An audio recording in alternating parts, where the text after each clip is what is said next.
What a great Monday here on the Monday Morning Joe podcast at joebucksfan.com. What a great day to be a Bucks fan. Finally, you can put your t-shirt back on. You don't have to bury your head in the sand. You don't have to wonder what the heck is going on, that my team couldn't beat the Jets at home.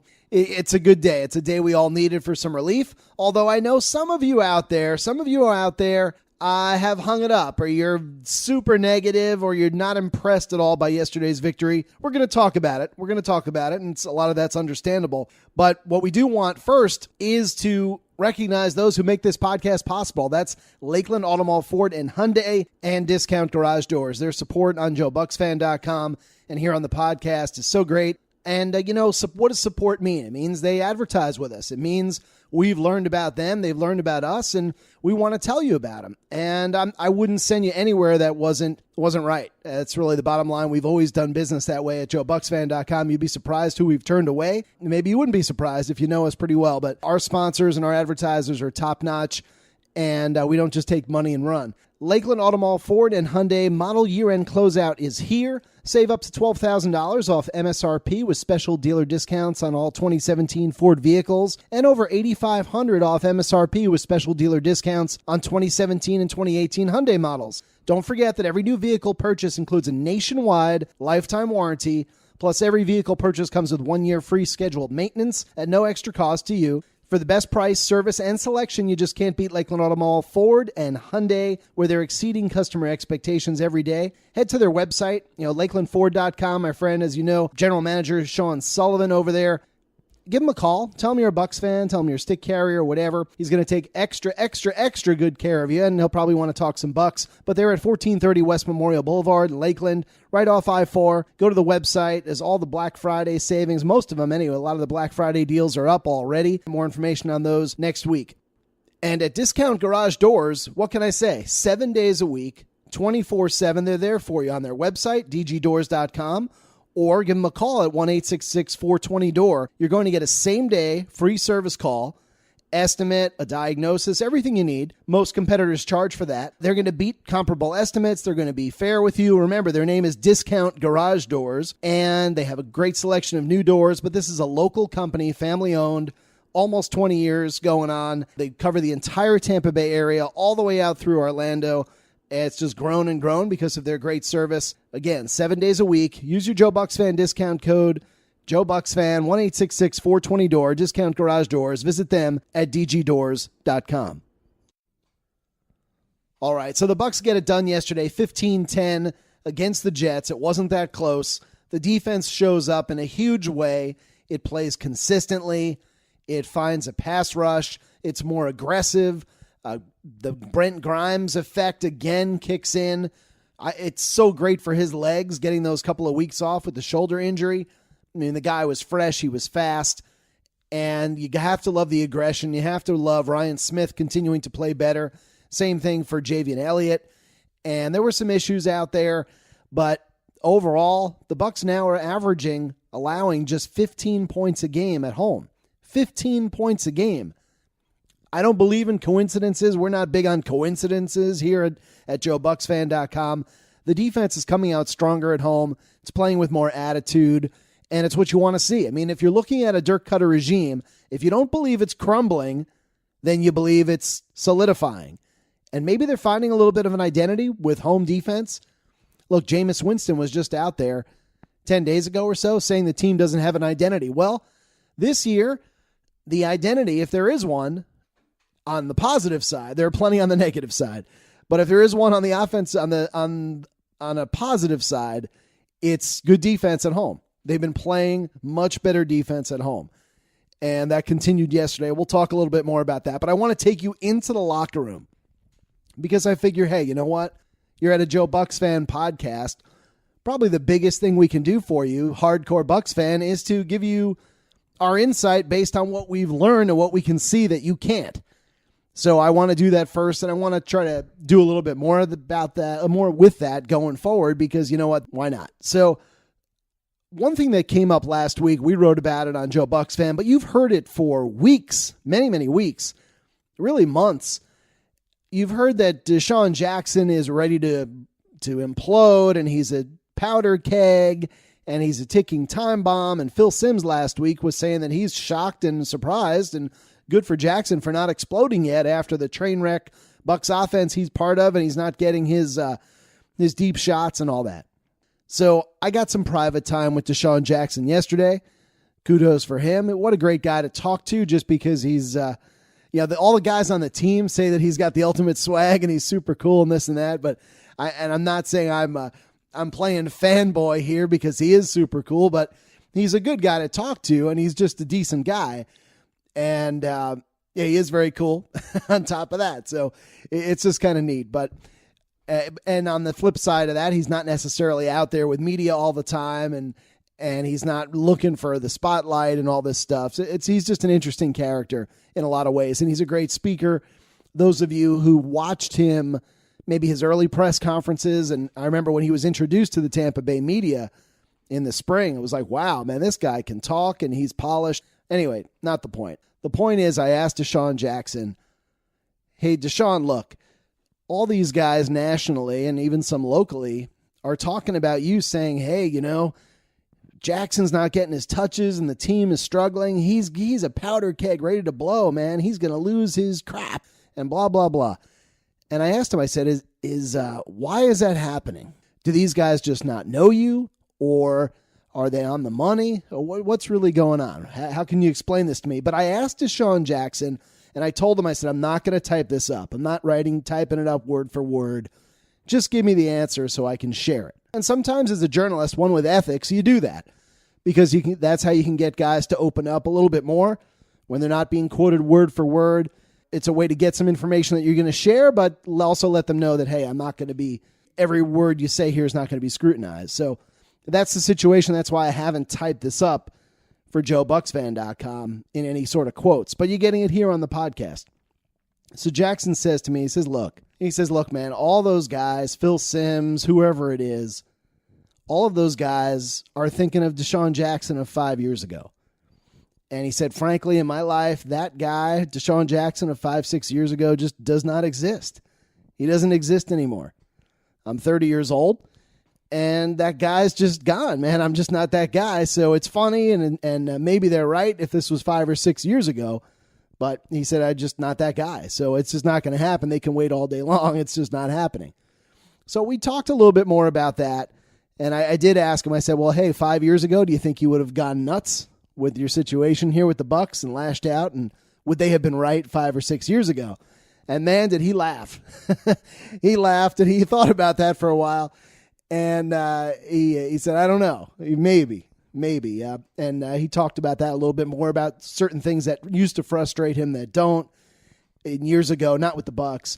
He likes being here. He likes his situation. He likes being here. Sure, like any player, he's competitive and he wants to know things are going in the right direction, but I don't think you're going to get that blow up from Jackson. I've seen guys talk about themselves like that before in various ages and whatever. And that was Jackson's answer. It was very sincere. And that was pretty cool. And after that, after our chat is when I learned that he addressed the team. Now we saw a video of that. It's on JoeBucksFan.com with Jackson, when they were closing out, asking to talk to the team, and he gave some encouraging words saying, put your hard hat on. This victory is about a call to work harder, not about anything else. Don't get caught up in one win against the Jets. Now, I don't know if Jackson spoke more previously to the team last night. We got the video but there might have been something else. And I don't know for sure. Jackson was gone. I found out this later because Dirk Cutter, as many of you know, praised Jackson and mentioned his speech. So Lee D. Kemper and I, we're JoeBucksFan.com. We started sniffing around what Jackson was talking about, what kind of impact he was making with his team. Is this something new, out of left field, whatever? So Lee at JoeBucksFan.com, you talked to Peyton Barber, who sort of gave the gist of some stuff. But I talked to Kwon Alexander alone, and I asked Kwon about D-Jax and his leadership, and was this a new thing? Was this a surprising thing? What's going on there? And Kwon who's a captain and takes it very seriously, was really open. And he said that, we can use some new leaders. We don't necessarily have all our leaders, and we need more leaders. We could use some new leaders.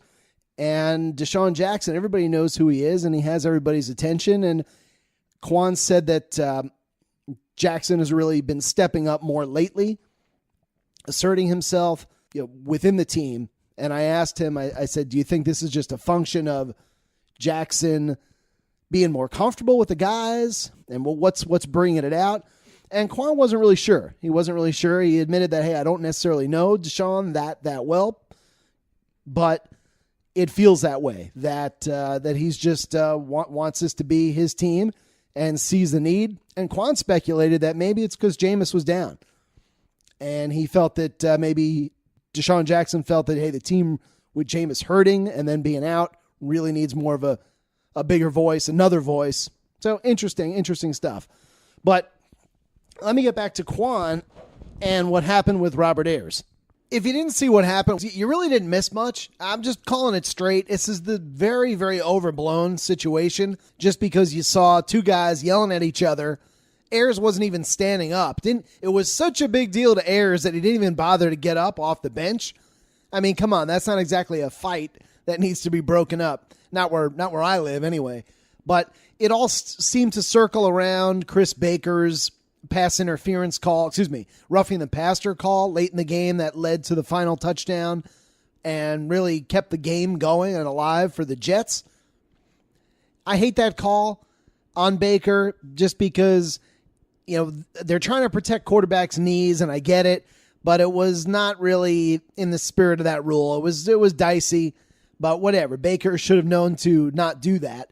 I will say that, because they're all coached on that, and he's been around the league for a while. But anyway, it led to a touchdown, and it appeared Kwon came off the field, was pissed at Baker. Ayers barked at Kwon, sort of lay off our guy. We're killing it today, and we're gonna win. And Kwon, or maybe he said something like this game's in the bag, or who knows what. And Kwon started yelling at him, and it was very visible on television. Big freaking deal. I will tell you this: in the locker room, Robert Ayers' locker is 2 giant steps from Kwon Alexander's. It's sort of Ayers. It's sort of like there's like a right angle there, sort of. Ayers' locker is on the end, and Kwon's is on the end, and they're but in almost like catty corner to each other. They're right next to each other. I didn't see any sort of anything going on, and at the time after the game, I didn't even know about what had happened because I wasn't watching the TV copy, obviously. So it's not a big deal, and I think it's overblown. And you know what? If guys care that much to start screaming, there's that much passion at the end of a game against the Jets, I'll take it compared to the crap that we've seen the past few weeks from the Bucs, where they looked lifeless and on life support. Rounding out the defense, Lavonte David deserves all the credit that you can throw his way. The guy's playing great football, and to be doing what he's doing after a week 2 serious ankle injury that cost him games, that's pretty darn impressive. Pretty darn impressive. He is dialed in. He's locked in. He's comfortable in the defense. He did a little more rushing the passer yesterday, a little more blitzing, which I think makes him more aggressive in his entire game. He's got the green dot helmet on, which I think makes him more aggressive in his game as well. He's had that since since Kwon Alexander went down hurt and they didn't take it away from him. He should be going to the Pro Bowl if he can keep this up.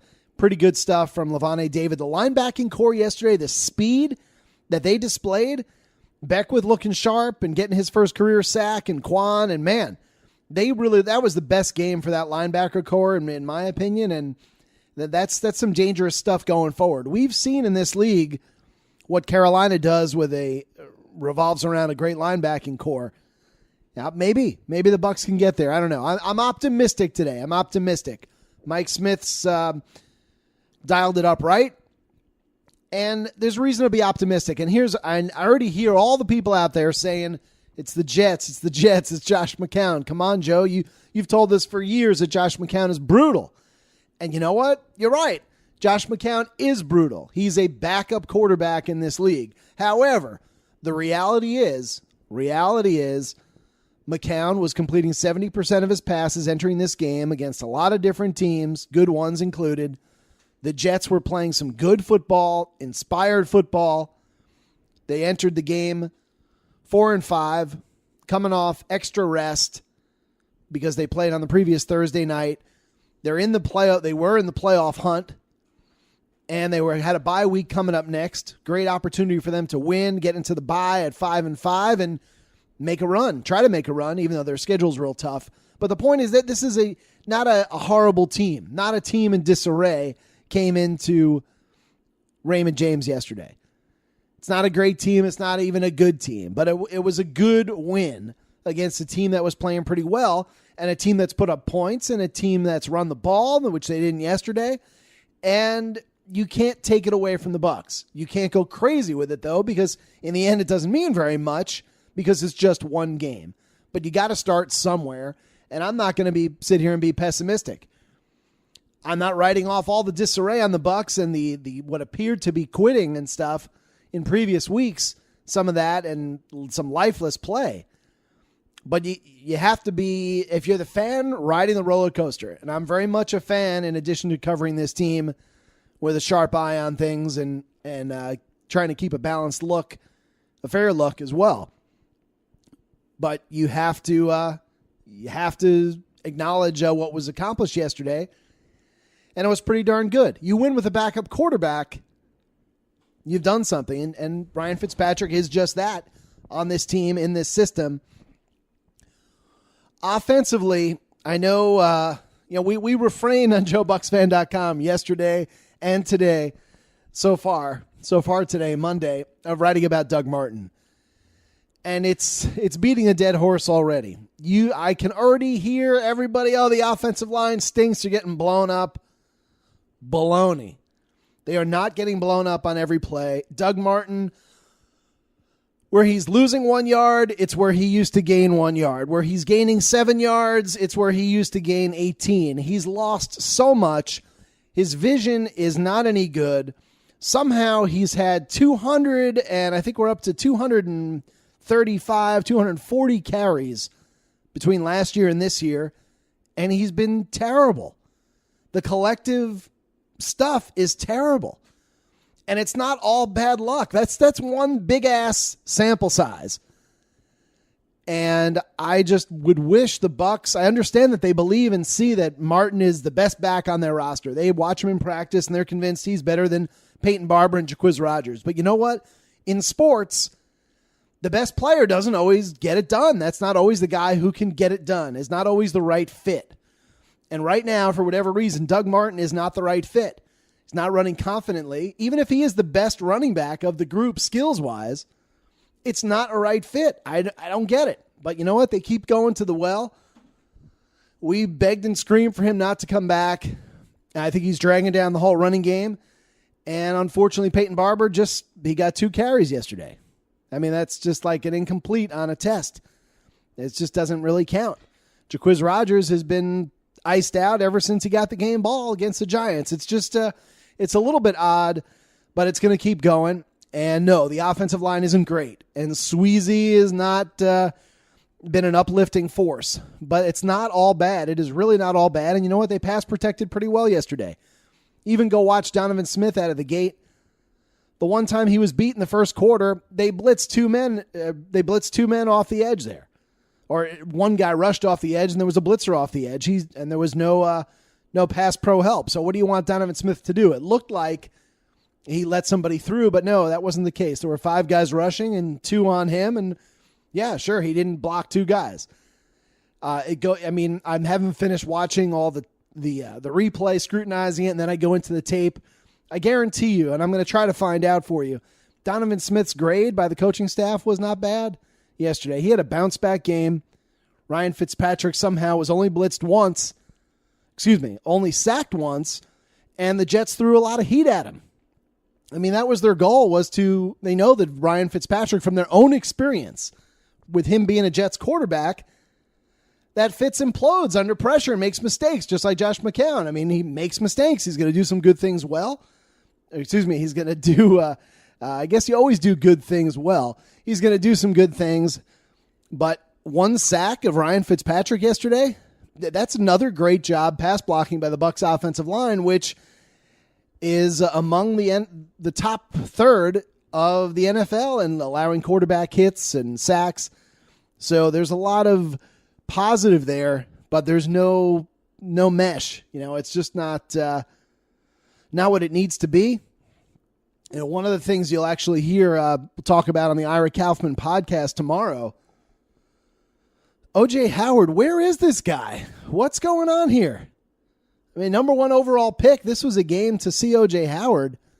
It's baffling right now. Baffling that he is not part of the mix. But you know what? Chris Godwin got his shot. And look, we were told in the offseason that, hey, this guy might be the next Roddy White. Jason Licht, Bucs GM, was on Buccaneers Radio Network talking about, before yesterday's game, about how important football is to Chris Godwin and his chance to start means the world to him and that he's going to come up big. And Dirk Cutter said on his radio show Friday that he thought fans would really like what they had to see from Godwin getting his shot. And I still like that pick. The Bucs could have done other things with that pick, gotten a running back, but you know what? They needed the depth at receiver. They needed the talent and fusion at receiver. They had neglected it too long. And I don't have a problem with it. I'm not going to go back and rewind draft picks to fit needs that it's hard to play that game and be genuine with yourself. So you know what? I liked Godwin at the time of the pick. Lee from Joe Bucks fan was screaming about Godwin in the 3rd round going back to December of last year before the draft. And we got him, and I think he's a good pick. I like it. It fits this team very well. And now they got to figure out how to use him more. So where do you stand on Dirk Cutter and Jason Licht and this regime? All these John Gruden rumors are flying around, and Chucky's doing his best to fan the flames. I mean, folks, if you don't realize what Gruden is doing, you're just not paying attention. Gruden Friday goes on the Rich Eisen show. Okay, now the Rich Eisen show, that's not an ESPN property. He works for NFL Network. He's a former ESPN guy. He's got a syndicated radio show, very good show. I listen to it sometimes. It's on evenings after Rock Riley here on 1040 a.m. in Tampa, or 1080. Or maybe it's not on in Orlando. I don't know. But it's on here in Tampa, 1040 a.m. They replay at 6 o'clock. Good show. Gets a lot of good guests, and Eisen's a great interviewer, and it's just fun. I don't know. Fits. I like it. John Gruden goes on Rich Eisen's show. What are you doing there, John Gruden? Why are you going on a non-ESPN show when most of those ESPN talents, they either are told they have to only go on ESPN shows, or they beg them, if it's not in their contract, hey, stick to our ESPN shows. Go on Mike and Mike. Go on this show, that show. Don't go elsewhere. Leave it to our properties. But no, John Gruden, no problem. I'm going on Rich Eisen's show, and I'm going to talk for minutes and minutes and minutes about returning to coaching. And I'm going to let everybody know how I'm thinking about it and how I'm, and all the process. You could find that on joebucksfan.com. I embedded the video too. Now, if Gruden didn't want to coach or didn't want these rumors out there, he'd just say, look, man, I'm working for ESPN. Maybe I'll coach one day. Not much to talk about here, Rich. But no, he's fueling those flames, fanning them. He's throwing gas on the fire. And then it comes back to the Bucs. Are the Bucs going to be seduced by John Gruden? Team Glazer? Are they looking at Dirk Cutter and thinking, well, is he a better coach than John Gruden? And if we can get Gruden, is that better for Jameis? Because what are the odds of Dirk turning this thing around? And then, you know what? Then we're looking for a coach, and maybe we missed a window, and why don't we just do it now? And then, there's three primary Glazer decision makers. Gruden can be intoxicating to think about. I think if you dive deeper into Gruden, which is one thing we're going to do on Joe Bucks Fan later this week, and I'll get into it on the podcast, and we've got some intelligence on this Gruden situation. New intelligence. Ira Kaufman, he should have written it up already, but he's playing old journalist and he's digging a little bit deeper. That's fine. Old school journalist is what I meant to say, even though Ira is very old. Gruden is an interesting fit for the Bucs, but I think when you start to dissect why he was fired and what did go wrong when he was here, I'm not sure he's the best fit for the Bucs if you are looking for a new head coach. If is he really the best fit? He's been out of football a long time.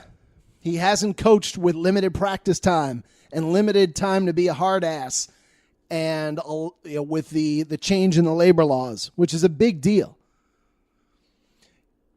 He has not been around a young quarterback and been successful with him.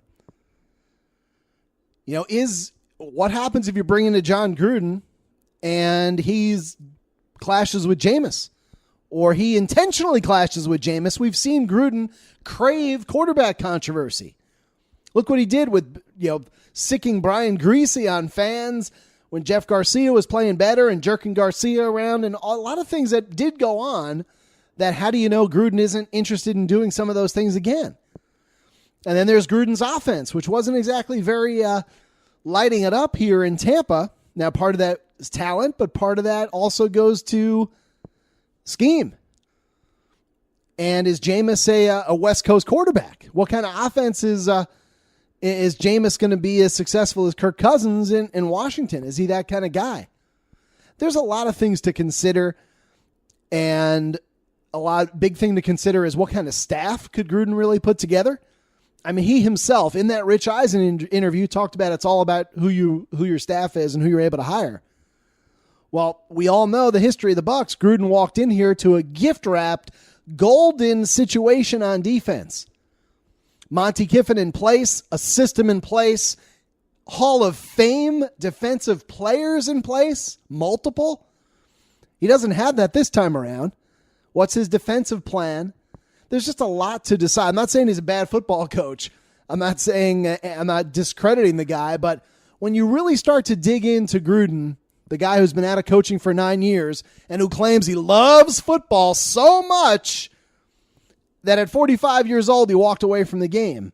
Think about that, especially you older guys listening. If you're 45 or you're 50 or you're 40, imagine walking away from something you claim you love more than anything else in the world when you could get a job in it and make $5, $6, $7 million doing it. Yet you have the nerve to claim you love it, yet you walk away from it at 45. Is basically what he did. Yeah, that would spook me. It would spook me as an owner. I'd wonder, well, where is John's heart? Is his heart really in coaching? I mean, insert anybody you know. Is the dentist's heart really in taking care of teeth if he retired at 45 and then wants to come back at 54? What about the school teacher who claims he loves kids and loves teaching, but he takes a job for the similar money working for a book publisher for 9 years? I mean, I'm not discrediting Gruden, but if you are in the Gruden camp and you're fired up, you have every right to be, but you are irresponsible if you're not thinking it through as to what Gruden would really mean for this team. So I'm just throwing that out there now. I'm not anti-Gruden, but I'm certainly not doing pom-poms here for Gruden. And I do think Dirk Cutter can turn this thing around. And I believe that he doesn't have to do too much. He just has to do what we want to see, which is a competitive, hard-nosed football team for the final 7 games this year. The fans deserve it. And that's what football is supposed to be. That's why you pay your money. And anybody out there who wants the Bucs to lose, thinks they should lose out, turn off the darn podcast, because I'm not in your corner. I don't play that way. You want to tank for a final game, sit some guys to make some sense for the draft, that's fine. I get that. But now, not now. You don't start tanking in October. You don't start tanking in September. You play to win the games. That's what sports is. If you lose the element of sports, I mean, come on. Don't ask people to pay for not trying, for strategic losing. And usually losers who then enter into strategic losing, they're not people who turn into winners to begin with. I mean, that's just life. That's just the reality of life. So enough with the losing and the tanking. You want to play young players, but the tanking and the losing, and yeah, I'm not signing up for that. Now, what I will sign up for, and I want you to sign up for, is if you're going to Atlanta to see the Bucs, come out to the fan retreat the night before the Bucs game. It's going to be, I believe, 6 o'clock. I don't have the details on Joe Bucs Fan yet, but fanretreat.com. Ira Kaufman is going to be doing a talk at the Downtown Courtyard Marriott in Atlanta. 6 o'clock. I believe there's going to be free beer, free food. We'll have the details within hours. Should be by the end of today, Monday, on JoeBucksFan.com. We had this all planned out for the season opener, and we're doing it again in Atlanta. It's going to be a lot of fun. Going to be some special guests. Ira knows a lot of people. I can't throw any names out there yet, but going to be some good fun. If you're going to the Bucks game in Atlanta, look for the details. Nice free event downtown on Saturday evening. You could still come and go out or go out to a fancy dinner afterwards or wherever you're going, clubbing or whatever it might be. But we're going to have a good time with Joe Bucks Fan and Fan Retreat.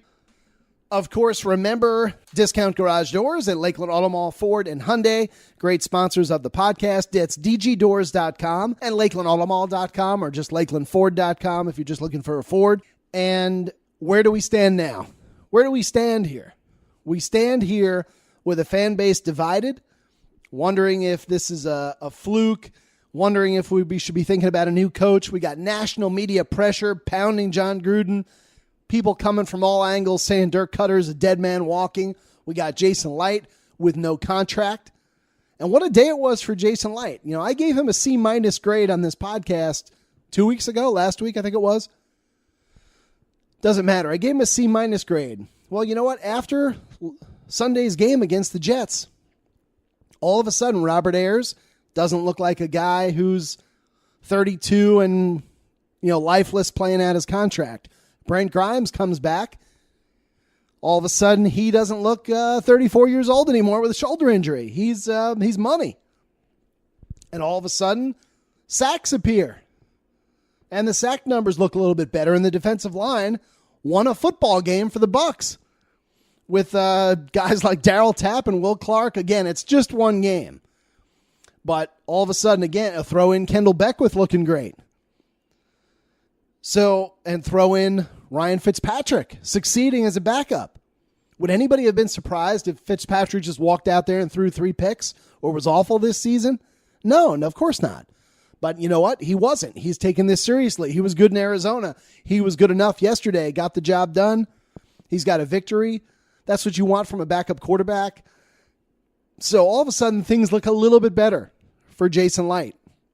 And the energy comes back and the attitude seems magically better. We'll see.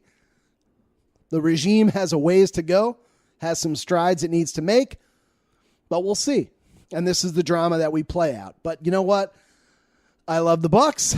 I know that. I love you guys for listening. Podbean, Google Play, iTunes. Feel free to subscribe. It's free. You just get an alert. Or, and even better, do both. Leave a review of the podcast. You hate it, you love it, whatever. It's fun to see, and it helps enhance the awareness of the podcast a little bit. It's just kind of neat, and I appreciate it. And I always love to hear and see feedback, so appreciate it. Monday Morning Joe, we're with you every Monday. There's more we could talk about, of course, but you know what? Let's see what happens in Miami. Let's see if the team shows up. Let's not go crazy either way. Let's see what these next 3 weeks bring, because you know what? 3 consecutive weeks on the road over a Thanksgiving holiday. If the Bucks are going to mail it in, they're going to do it right now. And if that happens, see you later. We want no part of a team or a regime that